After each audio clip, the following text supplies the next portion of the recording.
श्री कृष्ण कहते हैं, परखता तो वक्त है, कभी हालात के रूप में, कभी मजबूरी के रूप में।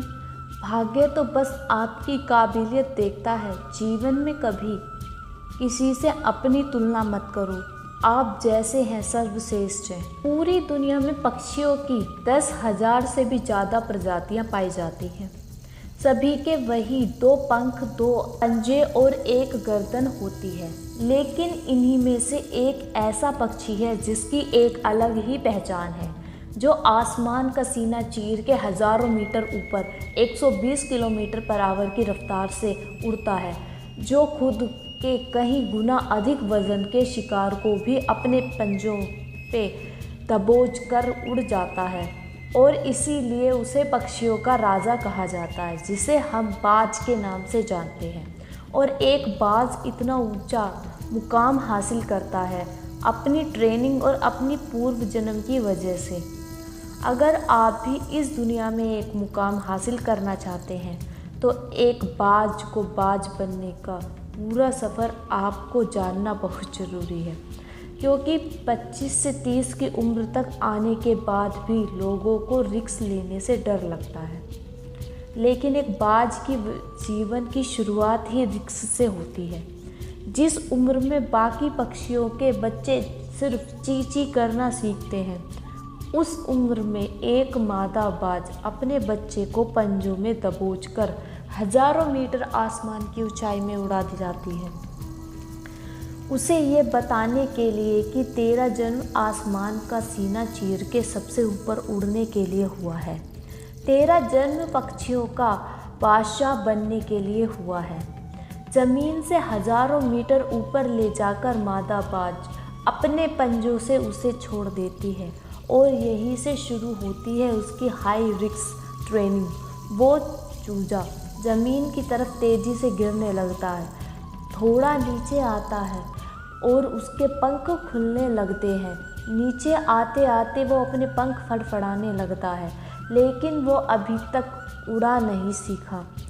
वो ज़मीन से कुछ ही ऊपर होता है, ऐसा लगता है कि कुछ ही सेकंड में उसका जीवन समाप्त हो जाएगा, लेकिन अचानक एक पंजा उसे अपनी गिरफ्त में लेता है और वापस आसमान में उड़ जाता है। वो पंजा होता है उसकी माँ का, जो उसके पीछे उड़ रही थी। उसकी ये ट्रेनिंग तब तक चलती रही है जब तक वो उड़ना नहीं सीख जाता।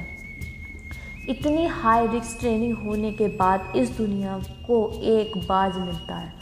बारिश के वक्त जब सारे पक्षी आशिया की तलाश करते हैं, तब यही बाज उसी बारिश में आसमान को चीरते हुए ऊपर निकल जाता है और बादल से कहता है कि तू वर्ष ले जितना बरसेगा, और फिर नीचे आकर चैलेंज करता है। एक बाज की उम्र लगभग 70 साल होती है।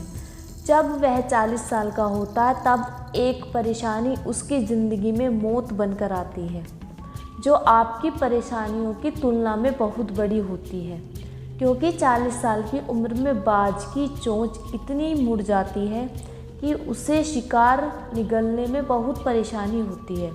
उसके पंख भारी हो जाते हैं, छाती से चिपकने लगते हैं, जिससे उड़ना बहुत मुश्किल हो जाता है। उसके पंजे लंबे और लचीले हो जाते हैं, जिससे वो शिकार को सही से नहीं पकड़ पाता। अब उस बाज के सिर्फ पास 3 रास्ते होते हैं।